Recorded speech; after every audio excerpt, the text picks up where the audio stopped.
Welcome to I Change the Narrative, a podcast for and about Black men inspiring, supporting, and empowering Black men and Black boys. Today's guests will be sharing their experiences and life lessons in Black manhood.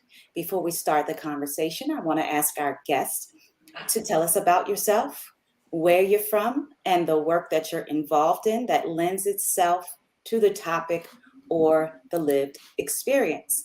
I'm going to first start off with Ron.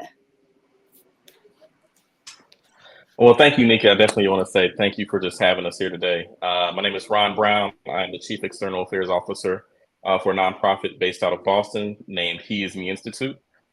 We focus on not just increasing the amount of Black male educators in the classroom, but also viewing that as the opportunity to eliminate or decrease the racial wealth gap in America. So that's where the lens I'm coming from. I've been an educator. I taught for 5 years. Loved my time as a teacher, but also saw that as a opportunity where I needed to go and expand my own skill set and now service in a different realm, service the education field in a different realm. Thank you, Ron. Dana. Good afternoon, everybody. My name is Dana Lewis, licensed clinical social worker, CEO of a mental health group practice here in Baltimore, Maryland, called Whole Life Center. And at Whole Life Center, we are dedicated to helping our people break generational cycles so that they can move into generational healing. And at my group practice, I specialize in working with Black men and couples as well. And I've been a social worker now and a therapist since 2014, and I love what I do, and I'm glad to be here with you all. Thank you. Reggie. Good afternoon, everybody. My name is Reginald Madden. I currently serve as the pastor of the Living Church in Jamaica, New York, but professionally, I serve as the academic affairs manager at York College, part of the City University of New York. And some of my primary responsibility is managing an early college program. So I have high school students who are earning college credit while they're still in high school. So I get to have a really fun and exciting experience with high school students every single day. So I'm so glad to be a part of this conversation. Thank you. And John. Hello, my name is John Cook, the founder and owner of Premier Credit Builders, where I teach young men to build credit and wealth through credit and finance. Awesome. Thank you so much, gentlemen. This is one of the conversations that I showcase every season with fresh new faces because I believe that shared experiences fuel connections. As Black men, you understand the challenges that young men deal with simply because you've lived them. This conversation, the I Change the Narrative space, allows us to support men in all facets of life. So words and wisdom change outcomes. And so I want to thank you for being a part of that today. Would anyone like to begin the conversation by sharing a life lesson or even the story behind it? Anyone can go. Okay, I guess I'll go ahead and break the ice. There we go. No, go ahead, break the ice, brother. You got it. I think for me, I always live my life in with a couple different mantras. There's a quote that when I was in college, a professor actually gave me that I really believe and sort of live my life by. And it's every artist is a cannibal, every poet is a thief. And I've lived my life with that from a couple different lenses. One is as an artist, I do design work and a lot of different things. You have to, every artist is a cannibal. You have to eat and breathe whatever you're passionate about. And I think that that's something that wasn't taught to me as a kid. Even if you're passionate about, music, you're passionate about drawing, you're passionate about school, you're passionate about football. But when I was teaching, I saw so many students who, because of the environment that they lived in, were not able to prioritize eating and living that passion. And so I would definitely push that. And then when I look at the other part of the quote, every poet is a thief. Steal from the people that came before you. Like, don't be scared to build on the backs of the men, the women that came before you. Just as I value and love Langston Hughes, I done stole many bars from Langston Hughes over the years. I think that we don't allow young men to, build on the work that's been done before them. And so we see young men recycling rebuilding the wheel, or recycling how we build things. And I think those are the biggest ones, or life lessons that I would definitely push out. Thank you. I like what you said. Go for your passions. A lot of times, our students that we work with, they are pressured into, not that college is not a great feat to pursue. However, many younger ladies and young men are tossed between college and, well, I want to pursue my passion. So I think that is a great life lesson. Thank you for that. Anyone else? Anyone want to build off of that? Yeah, I really like what you said, Ron, because I think that we have to look at how we can build off the past. Like, we have to, our elders have experienced things that can help us in the future. And I think a lot of times we don't build off that. Sometimes, all of us know we have friends or family that you already experienced something. You're saying, hey, don't go that route. But sometimes they still go that route because they need the experience to have their own testimony. And I think that's the problem, that we don't take wisdom and advice and use it for ourselves. You can't want to go somewhere and someone's leading you and guiding you, but you want to go the opposite way and go your own direction. And I think that you get right on the point on that, because there's a blueprint to get everywhere. Someone already did it before you. You got to reinvent the wheel, just follow it, and add yourself into the mix of it. So what I hear you saying is that we all need to build off of the next, or our young people need to build off the next and make it better. Is that what you're saying? Yes. Absolutely. Yes. Anyone else? Yeah, and just to build off of what John was saying, is that for young men, like, don't be afraid to seek out mentors. Don't be afraid to seek out help. Like, we all in this world need some assistance to get to the next level. Because, like, when I was in high school, right, like, I used to be ashamed of certain things. And my school counselor, he was real close to me. And I saw, like, he was trying to build a relationship with me, and I would try to push away. But then I realized, like, he got some wisdom that I need. And I had to put my pride to the side. I had to put my shame to the side. And I asked him one day, like, hey, Mr. Lassiter, if you're listening, I salute you, brother. Mr. Lassiter, I need some help in XYZ areas. And I found out, like, he was like, yeah, I've been waiting for you to ask me. So, brothers, don't be ashamed to ask for help. It doesn't make you weak. It doesn't make you less of a young king. Ask for the help so that you can get to where you need to go. And then you can probably help somebody else along the way, too, with the information that you're getting as well. I like that. Can I chime in on that real quick? Oh, yeah. I like that. And I also think that I've had students tell me that they don't know how to ask for help.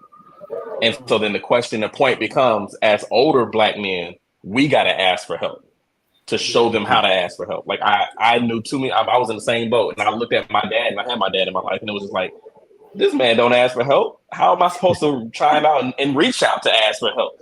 So I think that's the next part of that, is we have to be vocal in asking for help and show them that is okay. I would like to even take it back to and build off of what you were saying, Ron. As we say in the teaching world, modeling. We have to model that behavior. Thank you for that. Yeah, I just wanted to jump in right there, because just as Dana was speaking and Ron was talking, I was thinking about, one of my high school history teachers, right? Mr. Buford. He was that cool dude. He was that dude who made himself available, who made himself approachable, so that even in times when you didn't know exactly what to say, you didn't quite have the language or the verbiage to approach him, he made the space available to you, so that, if you were dealing with something, you could get to him in some kind of a way.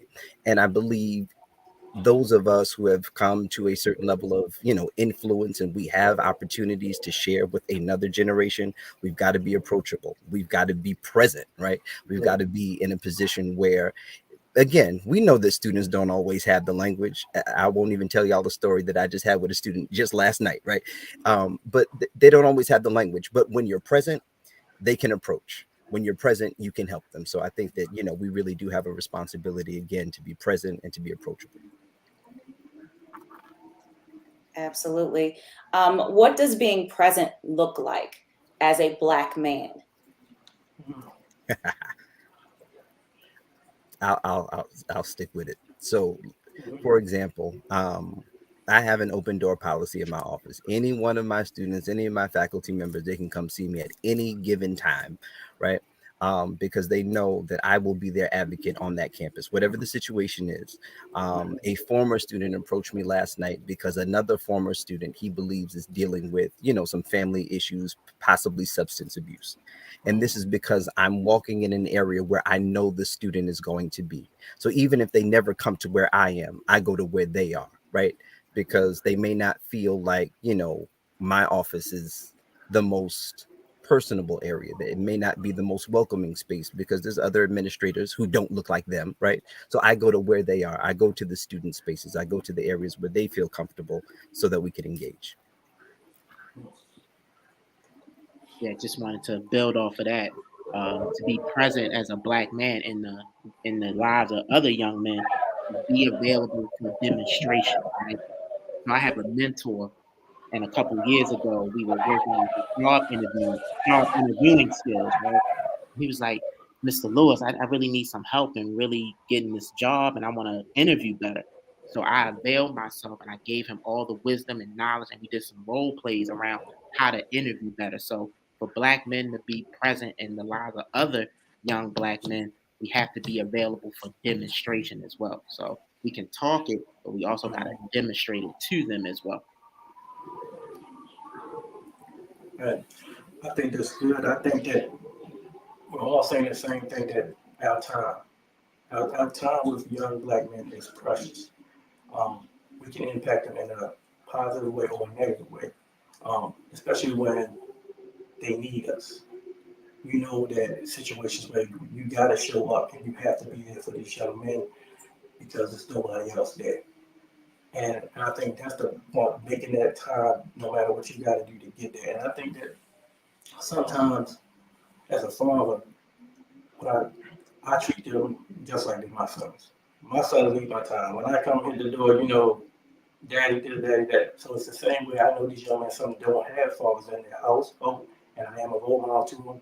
So if I get a phone call at 10 o'clock at night, I'm picking up the phone for them to see what's going on, because I want to make sure they're okay. If I get a call from one of their mothers and say, hey, he's acting up, he's doing this, I'll pull up to the school and see what's going on.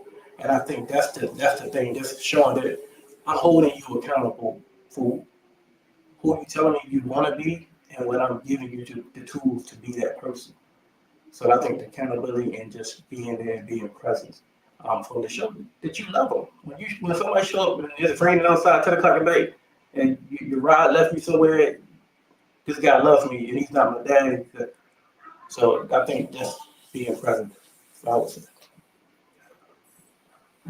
I think even on top of that is also showing up where they are. And that's something I didn't see generationally. Like I recall being in high school and being told your music is trash. So you're not immediately, I don't care if you're a Black man or not. I don't care what you got to say because you're not allowing me to authentically be myself, right? Showing up means, listening and watching some of the same TV shows and engaging at that level. As much as we may not agree with some of the stuff that our younger generation, young men are listening to, doing, if you can't show up in the same space that and allow them to be comfortable, then we immediately lose them. And I think that that's one area that generationally has not always been consistent. And I think that we have the ability to do that with the generation of mentors and role models and teachers and educators that are in the spaces today. So even if that's sneakers, right? Like when I was teaching, it was like, oh, you just copped them new J's, but you just told me also that you couldn't pay for this field trip. So like, what's the disconnect there? So having some of those conversations that are tied to the culture and allowing them to still show up. That's awesome. That's good. I want to switch to another topic for a second.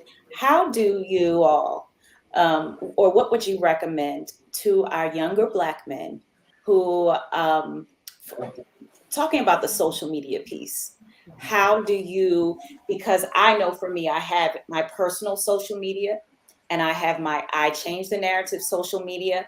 And I also have my business social media. So, wearing those hats, what would you recommend for our young Black men who have this personal page as well as who are trying to get out into the work field?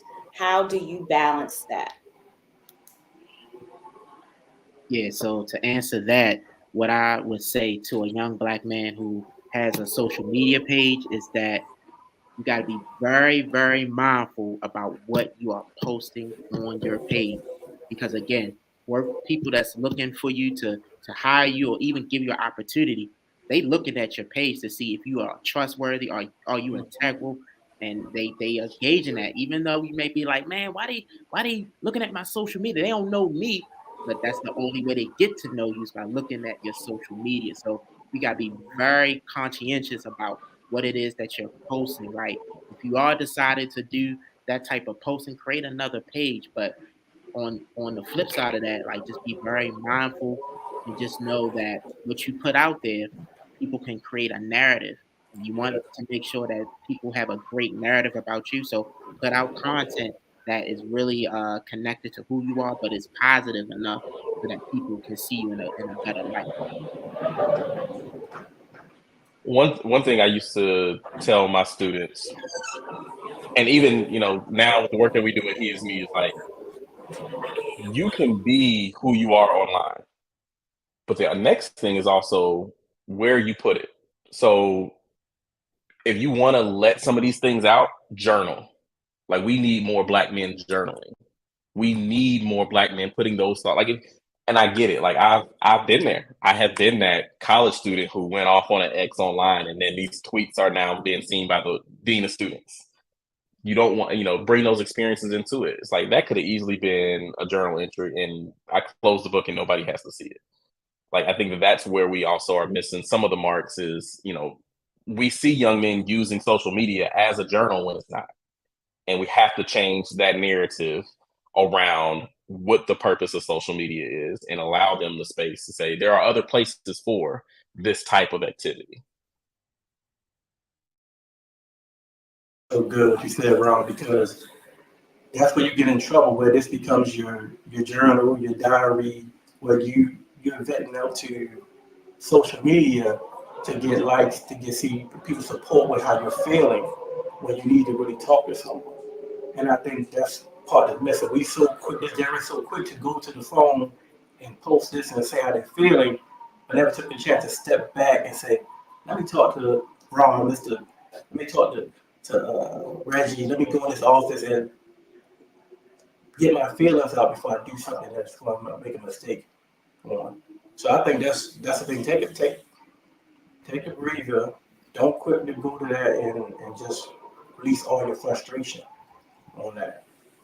No, John, I think you're absolutely right. I think that, we do have to teach young men to be thoughtful about, or rather be very, very intentional about what it is that they're putting up. A student told me the other day, maybe I'm not going to do this 4-year degree business. I'm going to be a content creator. Okay, cool. No problem. I'll support you in whatever it is that you want to do. But you got to be intentional about what it is that you're going to do. We've recently added a course to our curriculum. I think it's called digital storytelling. And so it deals with these kinds of things. And we have an attorney who's teaching the class. So it really works out well for us. But, to force young men and women to be very intentional about what kind of online presence they're creating, right? Because it's going to follow. It's going to follow. so many students that we've had to reprimand, call police, get restraining orders, right? All because of things that transpired in the digital space. Everybody was nice and pleasant, right, when they came on campus, but what was happening in the digital space was a whole nother story. So yeah, I think it's, holding young men to a level of accountability, but also, encouraging them to be thoughtful so that they're not just lashing out and just kind of spewing out everything that's going on. And again, creating those spaces where, they have an alternative, right? Where they can have conversation, where they can, be aggressive if they need recreation or whatever it is, so that they don't use the online space to just regurgitate every single issue that's going on in their life. I like what you said, Reggie, because I'm finding from myself, just in my personal page, I have to remind myself, pause, think, then act. Where is my comment getting ready to go? Because as we know, this world is famous for pulling up receipts. So I have to be careful in my different positions working with students as well, because they are very famous for that. So I would recommend to our young men, if you do not want your receipts pulled in social media or in text, pause and think before you write. Yeah, that's so good. Like really thinking about what you post. And something that I want to add to this conversation is to young men, please don't believe everything that you see on social media. Please don't believe everything that you see on social media, because what you're seeing on social media is highlight reels of some of the people that you love and adore and that's successful. Because again, you don't know what happened before the picture and you don't know what happened after the picture. So be very mindful that it's a life outside of social media. There's a reality outside of social media that's calling your name, that's wanting you to live it. So just be very conscientious of that everything you see on social media is not real. And even then, everything doesn't need your comment. You are not Skip Bayless. We don't need to hear everything you got to say. Your opinion, and I hate that, this is, we're talking to young men. We also need to acknowledge that as young Black men, we do have privileges, man. And so with that, we commonly think that everybody cares about our opinion. Everybody don't give a fuck about our opinion. Your mama might, your friends might, and keep it at that. That's a text message thread right there. That is not a tweet. That is not a Facebook status. That is not an Instagram post. If you got an opinion on this young woman and what she wore to school, keep that between you and your friends.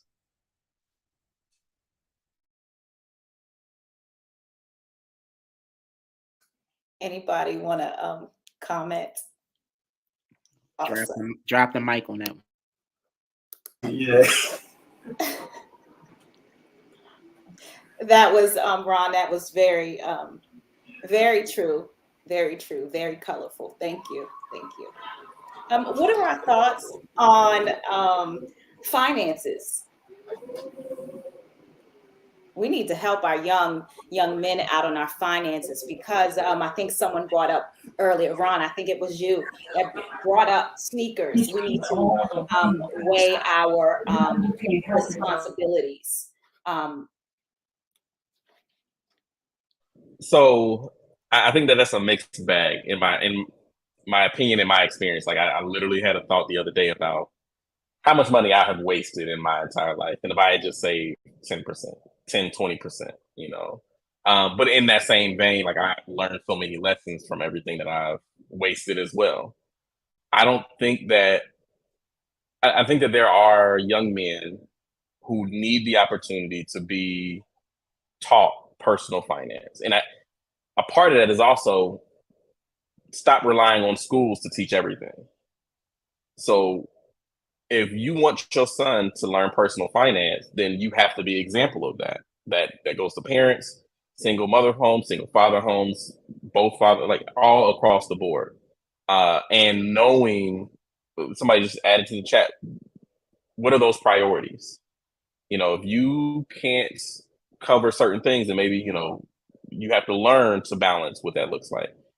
And I don't think that that's a bad thing. I mean, be real. My priorities at 18 are completely different than my priorities at 33. And that's okay. We as also adults have to allow students to realize that. If you want to buy and spend $300, $500 on a PS5, well, then don't come to me asking for gas money to go to Prime or whatever, you know. So accountability is the beginning of it. I think that it rolls across multiple things, but I also don't think that it's bad for specifically young men to live and lose money. Bill Gates lost money. You know, all these privileged white men lose money on the regular. That's the way you learn. But we got to be there to coach them afterwards and during it. Anyone else? Yeah, that was good what you said, Ron, especially when you said about don't expect the educational system to teach our young men about finances, right? So I'm big on personal development and going after materials and reading and studying yourself to be approved, right? So I have a book that I will recommend to my young brothers. It's called The Psychology of Money. The Psychology of Money. It's such a great book, and it teaches you the mind of money. And once you understand the mind of money, you are able to control the money and not the money controlling you. So tap into that book, young brothers, The Psychology of Money. It's a game changer. I read it personally, and it's a great book to help you think differently about your money and how you invest, how you spend, and have fun with your money. So keep that in mind. Psychology of Money. All right, I got to be the one to push back just a little bit, right? Only because I identified the gap, because Ron and Dana are absolutely correct. Like, you cannot depend on the school system to teach personal finance. I never had a single, all the way up until doctoral education, have never had a single personal finance class ever in life, right? At best, you got economics, and maybe there was a side conversation about this, that, or the other, right? So now that I'm in a position where I get to kind of determine what students do and get this information, I made sure that 90% of my students get a personal finance course, right? Like, you take a college level personal finance course, particularly with instructors who are people of color, men and women of color who come from business backgrounds, so that we can, again, change that narrative, right?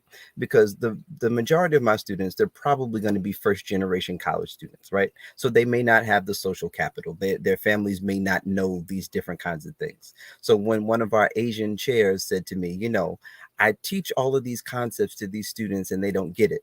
But the minute when I say susu, now they understand what, you know, cooperative economics is, right? And so I think that, you know, we have to be so...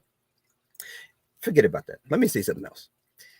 I think another thing that we also have to do is be compassionate and show grace to those who did not know how to teach us how to manage our money. Because it's easy to point the finger and say, I didn't know and nobody ever told me. But I think that we also have to be compassionate, because a lot of us, we've inherited bad practices, bad information, right, from people who just did not know better, right? So they told us what they knew and we took it and we never challenged it, right? So with Dana providing us reading resources and materials, right, like, we have to be challenged in that way. And Ron, just like you said, and it's not a bad thing to lose the money, right? Because yes, people who live in other communities lose that money all the time, right? They learn how to recover and they do different things. They make different decisions, right? And everyone applauds them for that. Nobody makes them feel shamed about filing for bankruptcy. Nobody makes them feel ashamed, right? Because their several properties have been foreclosed on. But over on this side, we feel like, you know, the world is about to end because our name got published in the newspaper. So I think that we have to show ourselves some grace and some kindness as it relates to those things. Saying, especially about you have to lose money to respect it. And when you start losing money, you'll start respecting it. Even with your example of the kids paying $500 for the PlayStation. I teach you, look, if you're gonna buy that PlayStation, look up that company, see how much their stock is. You need to own some of that if you're gonna be buying that product. And that's the thing I think we miss out. We want to be the consumer and buy things, but never want to be the owner. Everything I my kids, my wife buy, we have stock in it. We own a piece of that company. We're going to Target, okay, we got some Target. So I think that's the thing that's showing that not just being a consumer, you have to put your money to work for you. And you hit the nail on the head with that, and I want to even add to it, right? Like, we buy stocks, and I think that that's a big talking point right now. A lot of people in our community, especially specifically who have enough privilege to learn or access to knowledge to learn how to buy stocks. But one thing that I am not seeing commonly enough is teaching young men, young students in general, some young students of color, how to become entrepreneurs from a product lens, or how to become entrepreneurs in this current age, this digital age. So many people are making money off of Amazon retail, off of where you don't even have to touch a product. But then we see our students create trends on TikTok and on Instagram and on Facebook, if they still on Facebook. And so it's like, you need to be able to take that skill set and become manager of products that you don't even ever have to touch. But that knowledge isn't a part of this conversation enough from my lens. Absolutely. I want to pause for a second and acknowledge our sponsors. I so appreciate them so much.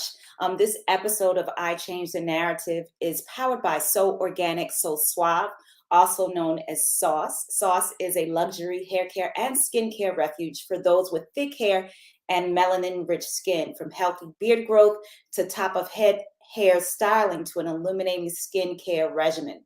Sauce Essentials will naturally enhance your outer appearance to strengthen your inner confidence. Sauce invites you to accept the authenticity and real self-care and embrace your best. You can find Sauce's award-winning grooming essentials online at sossd.co.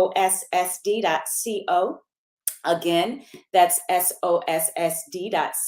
You can also follow Sauce on Instagram, and for the latest in product news and updates at sossd.co.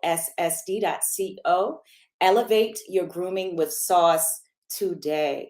Ron, I'm thankful for that comment. We need to help these consumers, our Black male consumers, with investigating.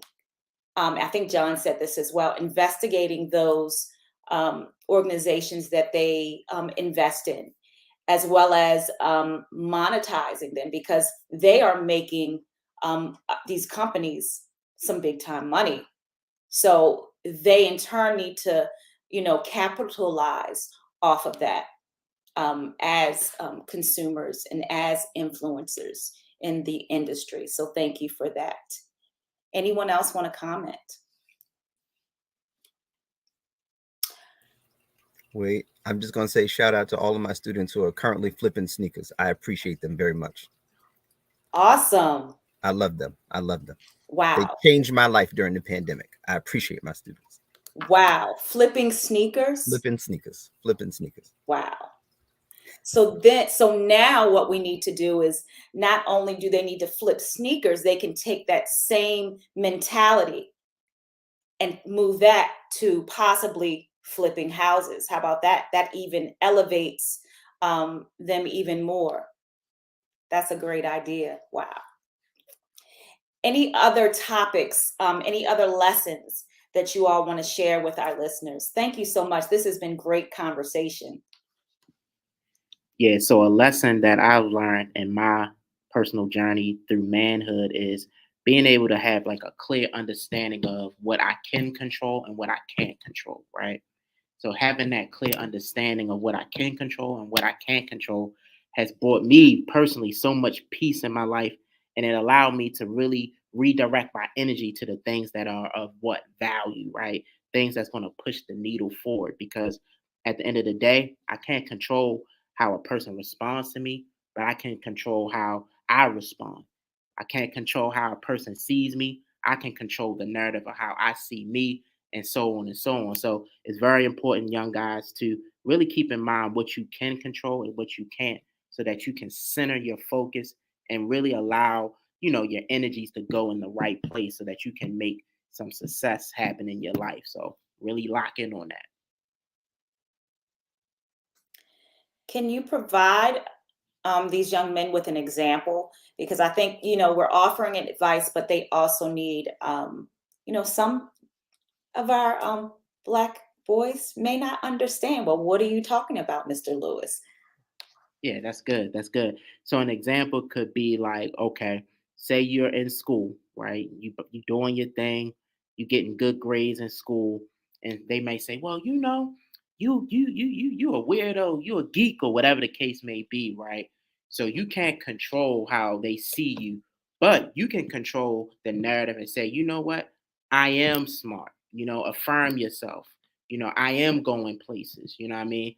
These are my goals. I'm going after this. So even though your friend group might be ostracizing you because you are studious, you can control the narrative and say what you want or don't want in your life. So that's a clear example of controlling the narrative and being aware of what you can control from other people's behavior.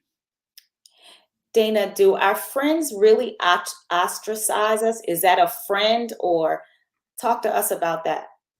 Well, a friend in that case can ostracize you in a sense of, they may not understand who you are. So because they're not understanding of who you are, they'll talk bad about you or just talk down on you because they don't get where you're going or who you're trying to become, right? So absolutely, our friends can ostracize us or put us down or not believe in us and things like that, and put those fears onto you or those type of narratives onto you if you allow it. Thank you for explaining that. Anyone else? If I may, I promise I'm not going to preach. I promise y'all I'm not going to preach. But one of the things that I thought was so important that Dana just mentioned, right, is this idea of not only being aware of what you can't change, but also being self-aware, right? I think that there are so many misconceptions about manhood, right, that are tied to possessions and these random milestones that don't mean anything to anybody or experiences, right? But really, like, we really should be focusing on maturity and self-awareness, right? Am I better today than I was yesterday?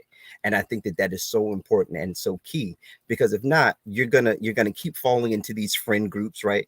And if it's not friend groups as a young adult, it'll be as an adult in your 30s. You'll have the same behavior, right? Because you still don't know who you are.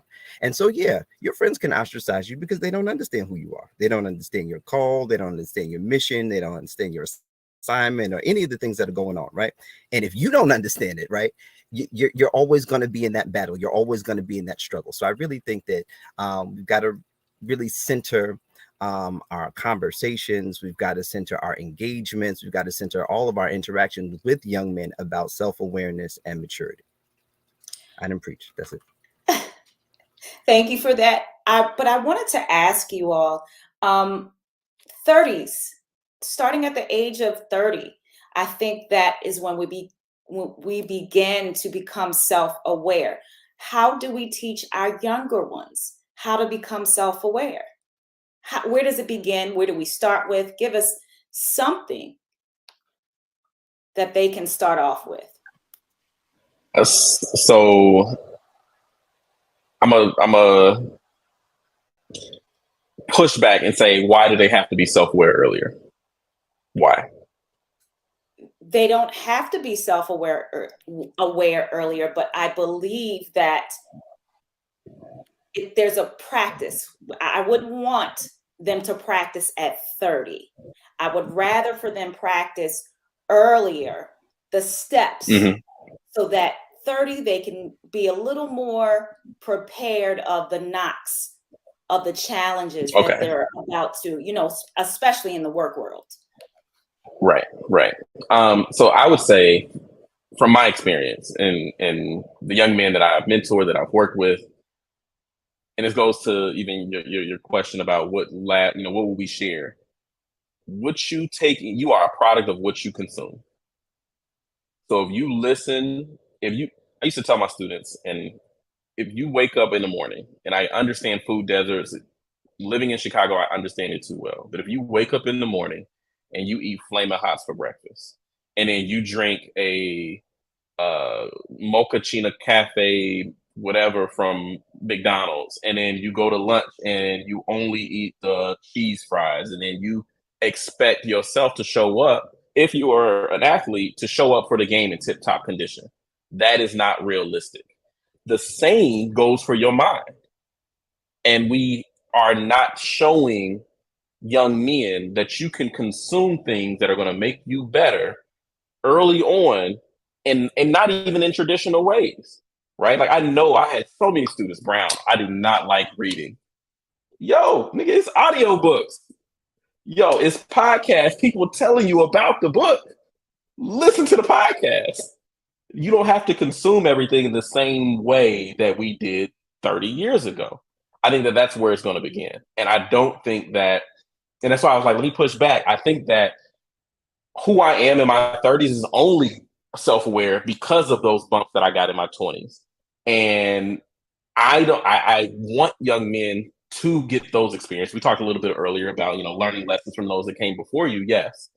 But we all know that you are going to learn some lessons only the hard way. There are some lessons you're just not going to learn unless you go through them. But the difference is who is in your corner as you go through those lessons. If you can't have conversations with your friends about the stuff that you are reading, if I scroll, and I used to tell my students, if I go into your phone and see 10 conversations where y'all talking about people, that's a problem. I need to see 10 conversations where y'all talking about theories, where y'all talking about ideas, where y'all talking about future. That's the push. And it doesn't have to be too hard of a lift, in my opinion. We also are having these conversations. I would love to bring a young man onto this conversation and get that perspective, because it seems easy to me, but I will also be the first to say I was that nerd in middle school and high school. I was that kid who only had three friends and still have 3, 4, 5 friends. I don't give two cares about having conversations talking about people. So I'm not that. I was not that demographic. I also was not an athlete. So that these are different. I'm coming from a completely different perspective. So I think that that's where it begins, is allowing, and then let me do my job and push and say we need more Black male teachers who are also going to expose students to these new frames of thinking. We need more teachers to say, hey, I'm not going to assign Huckleberry Finn as a reading project. I'm going to assign Monster by Walter Dean Myers. Mm-hmm. Like there's those disconnects right there, because students are getting media in these 19th century fashions, and yet are expected to show up in the 21st century. That's not acceptable. Ron, I thank you for your perspective. Dr. McMillan says he believes young men should be self-aware earlier in life. Thank you for your comment, Dr. McMillan. Gentlemen, as promised, this is our time. I enjoyed all of your perspectives. I thank you for just being a part of the conversation. I thank you all to the listeners for commenting. That is so very appreciated. Thank you for allowing me to showcase your stories, for doing your part in changing the narrative, and lastly, for keeping your commitment by being a part of the show. That means a lot. If you've enjoyed the show, please let us know. We would love to shout you out and post your comments. If you or someone you know is changing the narrative, please contact us at iChangeTheNarrative@gmail.com. We would love to share your story.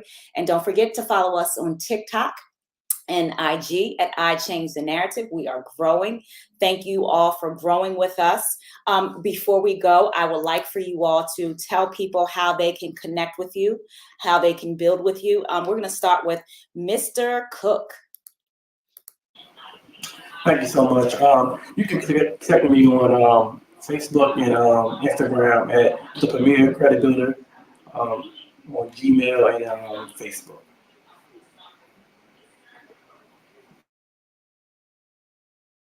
I'm sorry, Reggie.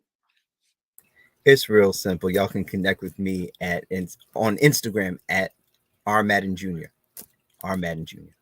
Thank you. Ron.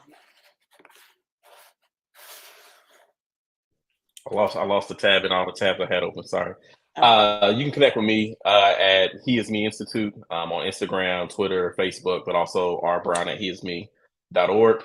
We welcome it. Thank you, Dana.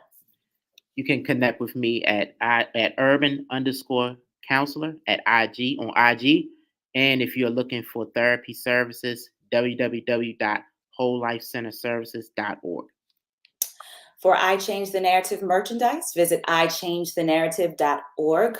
Thank you again to our sponsors, So Organic, So Suave. You can follow Sauce on Instagram. And for the latest in product news and updates, you can visit us at sossd.co. Make sure you subscribe to our YouTube page, I Change the Narrative. That's all one word. We've added a weekday I Change the Narrative pop-up. You can meet us here next Saturday at 1 p.m. Eastern Standard Time, where we'll have more great conversation, more great show. Thank you all so much for listening to this great show. I appreciate you all. Thank you.